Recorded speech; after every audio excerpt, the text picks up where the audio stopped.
May is Osteoporosis Awareness Month, and we've invited Lisa Raum from the Southeast Dairy Association to come in and talk to us about healthy, strong bones and a great recipe you have for us, right? Yes, yes. And you know, I think that one of the things that I really want to point out to people is that osteoporosis is a condition very much within our control, very lifestyle related.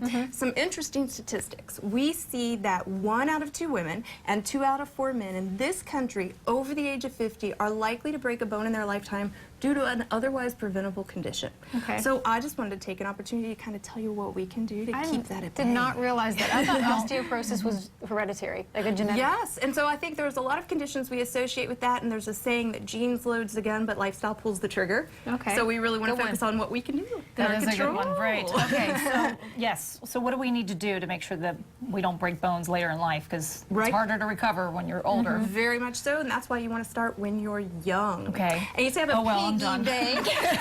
So she poured We're going to talk about how to protect you too.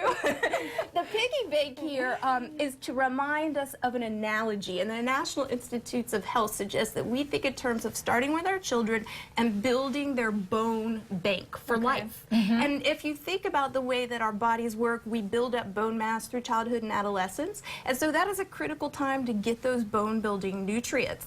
In this country, when we look at what we're eating, by age 6, children are pushing milk out of their diet in favor of less nutritious choices. So reminding parents that 3 servings of milk a day or dairy in some form, you could see yogurt would work, any kind of little fruit and cheese kebabs, fun, kid-friendly things, ways to get that dairy into their diet, because milk is providing them with 9 essential bone-building nutrients. Okay, all right, what about later in life? Later in life, for people like yourself, right?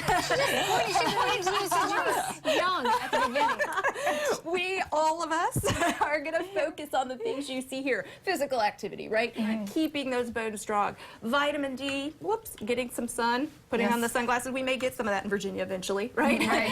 So when we think in terms of how does your body absorb calcium, we think you need vitamin D. The sun is the best way. But there are a couple of foods. Eggs in the egg yolk itself is a great source of vitamin D, and one of the richest food sources is salmon. So we talk about heart health when we think salmon, but it's also helping you to build your bones as well. So lots of things we can do. And you have a great recipe that you're offering, right? I do. This is a suggestion called overnight oats, and you know, if you get on Pinterest and such, you see all these things done in mason jars these days. You can do little jars with lots of colorful fruits, and kids like their own little individual servings. Or this is great for adults on the go. You take it out the next morning. So I just mix some instant oats, some yogurt, some milk, and some frozen fruit in here and let it sit in the refrigerator overnight, and that softens up the oats, and you have this really creative little option that's just fast and healthy. And you can use varied fruits to it with it too. Any kind of colors, anything that anybody likes. And again, I think when you do it in little cute containers, kids love those novelties, right? Very true. Same thing with the kebabs. That's another idea. And we are going to share this recipe. You can go to our daytimeblueridge.com and search for the overnight oats. Thank you, Lisa. You're very Appreciate it, welcome. and we'll be right back.